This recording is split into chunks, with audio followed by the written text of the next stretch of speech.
비트코인이 어제 5% 가까운 상승을 보이다가 금일 같은 경우에는 다소 하락하는 다소 조정이 나오고 있는데요. 아직까지는 확실히 이 상승하는 추세로 전환이 됐다라고 보기는 어렵습니다. 이번 영상에서는 비트코인의 지난 일주일 움직임을 리뷰하면서 앞으로의 방향성을 체크해보는 시간을 갖겠습니다. 온체인 지표를 통해서 여러분들께 설명을 드릴 건데요. 어려운 게 아니라 낯설게 느껴지실 수가 있다는 점 당부를 드리면서 처음에는 이게 무슨 말인가 하다가도 계속 들어보시면 이게 이 말이구나 하면서 다음에 여러분들께서 온체인 지표를 보실 때 확실히 도움이 되실 겁니다. 본 내용 시작 전에 구독과 좋아요 한 번씩 부탁드리고요. 대표적인 온체인 분석 업체죠.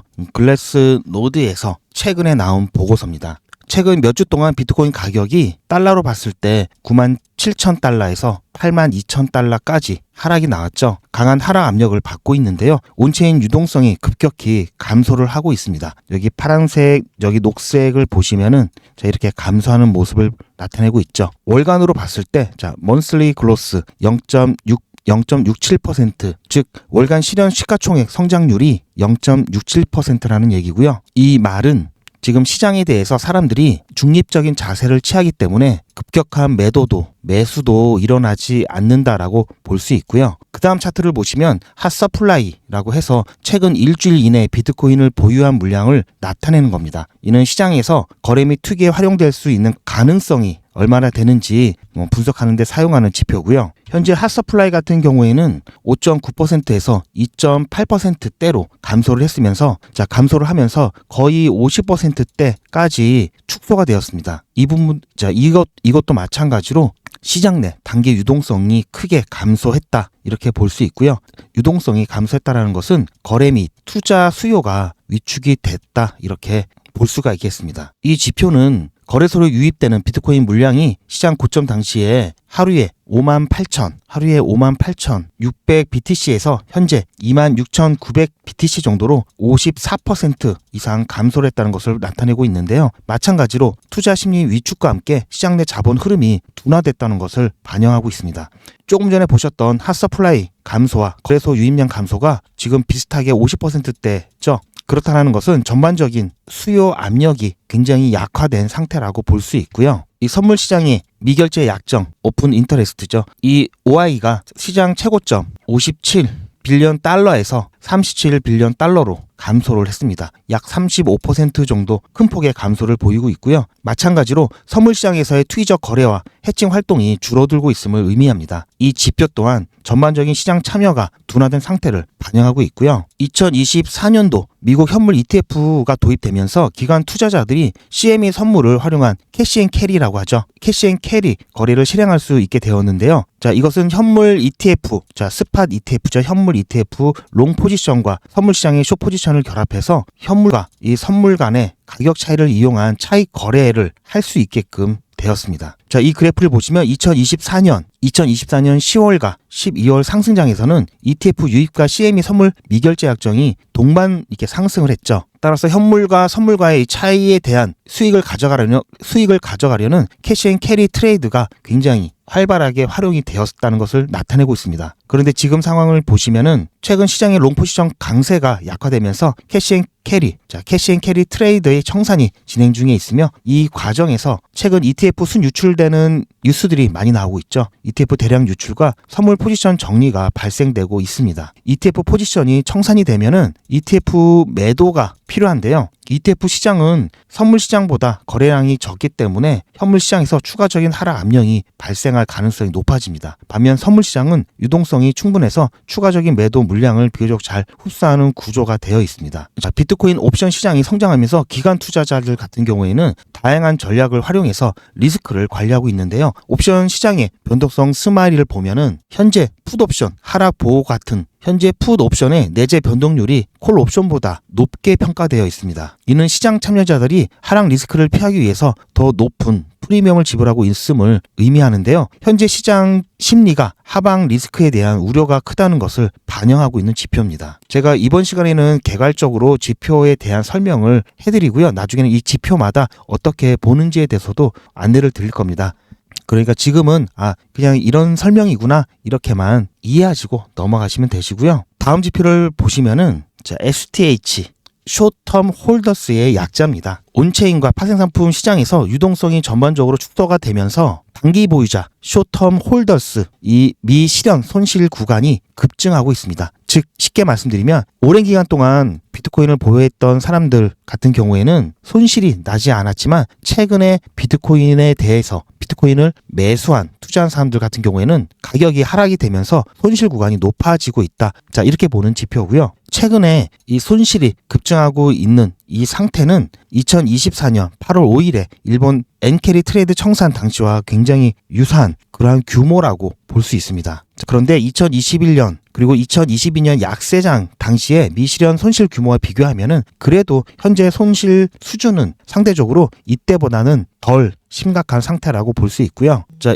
이것을 봤을 때 단기 투자자의 스트레스는 증가하고 있지만 과거에 대형 악재와 약세장 같은 극단적인 상황은 아니라는 점을 시사한다고 판단하시면 됩니다. 자, 숏텀 홀더스 해가지고 아까 STH 말씀드렸죠. 단기 보유자입니다. 단기 보유자가 실현 손실이 7빌리언 달러에 달하고 있으면서 이번 하락장에서 많은 신규 투자자들이 손절을 했다라고 보고 있습니다. 이번 사이클에서 가장 큰 연속적인 손실 실현이 있었지만 과거 대규모 손절 이 사례에 비하면 아까도 말씀드렸죠. 2021년과 2022년 약세장 이때보다 손실 규모는 적습니다. 다만 단기 보유자의 매도가 집중되면서 시장의 매도 압력이 증가했었고요. 과거의 극단적인 약세장은 상대적으로 좀 완화된 상태라고 보고 있습니다. 지금 단기 보유자를 봤으니까 이제 장기 보유자를 봐야 되겠죠. 롱텀 홀더스 장기 보유자입니다. 장기 보유자 같은 경우에는 자, 오히려 지금 매도 압력이 완화되고 있고요. 자, 이렇게 다시 올라가고 있죠. 자, 이것은 장기 보유자들이 어떠한 포지션을 취하는지 변화를 시사하고 있는데요. 이 장기 보유자의 이 지출 강도를 측정하는 이 지표를 통해서 이 감소세가 다시 증가하는 이 모습이 나타나면서 장기 보유자의 보유량도 다시 증가하고 있습니다. 자, 이게 시사하는 바는 장기 보유자들이 코인을 매도하기보다는 이제 보유 쪽으로 태도를 바꿨다. 이렇게 좀 볼 수 있고요. 이렇게 되면은 가격이 조금 안정화될 수 있겠죠. 또한 이 장기 보유자들이 거래소로 보낸 비트코인의 비율을 분석하면 최근 가격이 이 80K 초반대로 하락할 때 매도가 급증했었습니다. 높아졌었죠. 이때는 높아졌었죠. 일부 장기 투자자들이 변동성이 커지는 가운데 리스크를 줄이고자 그리고 수익을 실현하고자 하는 움직임을 보였다라는 증거고요. 하지만 매도 물량이 점점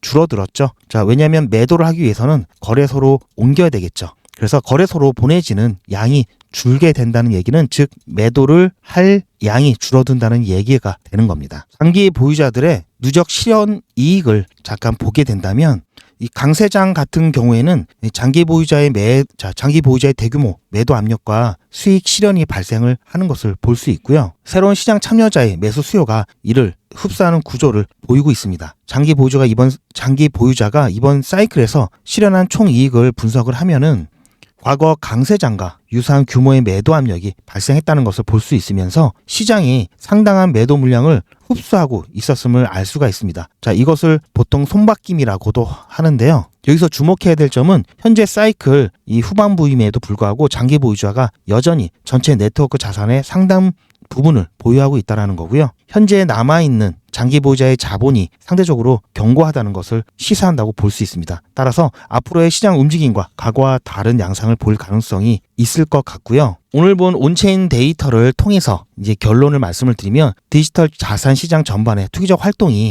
활동은 전반적으로 감소를 했습니다. 투자자들이 점점 더 위험 회피 성향을 보이고 있다는 거고요. 온체인 지표 및 선물 시장 유동성 감소가 옵션 시장에서 하방보 프리미엄 상승으로 확인할 수가 있었는데요. 투자자들이 변동성 대응 방식은 단기 보유자 STH 그리고 장기 보유자 LTH 이 둘 간의 분명한 차이를 보이고 있습니다. 단기 보유자 같은 경우에는 이번 사이클에서 가장 큰 손실을 기록하면서 이 공포가 좀 반영이 된 매도를 보이고 있고요. 장기 보유자 같은 경우에는 매도 속도를 줄이면서 매도 중심에서 다시 보유 태도를 보유하는 입장으로 전환하는 움직임을 보이고 있습니다. 이러한 흐름은 현재 조정 국면에 있으면서 장기적인 관점에서는 자산을 추적하려는 투자자들이 늘고 있음을 시사한다고 볼 수 있고요.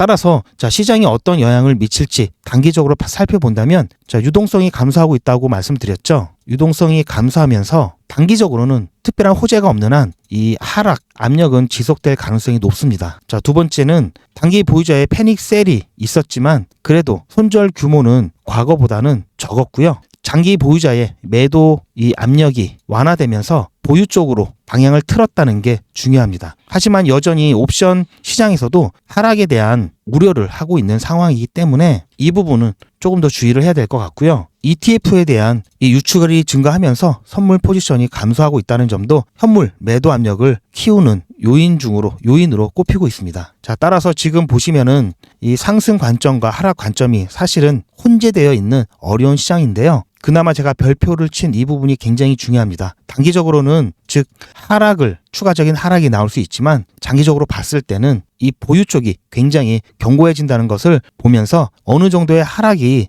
진행되고 난 이후에는 지지를 받고 다시 한번 반등할 수 있다. 그리고 이 바닥이라는 시그널이 이것을 통해서 우리는 알 수 있고요. 하락에 대한 폭이 제한적일 수밖에 없다. 그리고 나서는 다시 반등을 할 것이다 라고 우리는 기대를 해볼 수 있을 것 같습니다. 오늘 제가 상대적으로 조금 길게 여러분께 영상을 보여드렸는데요. 여러분들께서 앞으로의 시장 판단하시는데 도움이 되었으면 좋겠고요. 일단 제가 비트코인에 대한 얘기를 드렸는데 비트코인이 최소한 횡보 또는 상방으로 움직여줘야지 알트 불장이 옵니다. 이 부분 그래서 제가 비트코인을 중심으로 말씀을 드렸고요. 알트 불장은 조금만 더 기다리셔야 될 것 같습니다. 지금까지 영상을 시청해 주셔서 감사드리고요. 혹시라도 여러분들께 도움이 되셨다면 구독과 좋아요 한 번씩 부탁드리겠습니다. 저는 다음 영상에서 여러분들 찾아뵙겠습니다. 시청해 주셔서 감사합니다.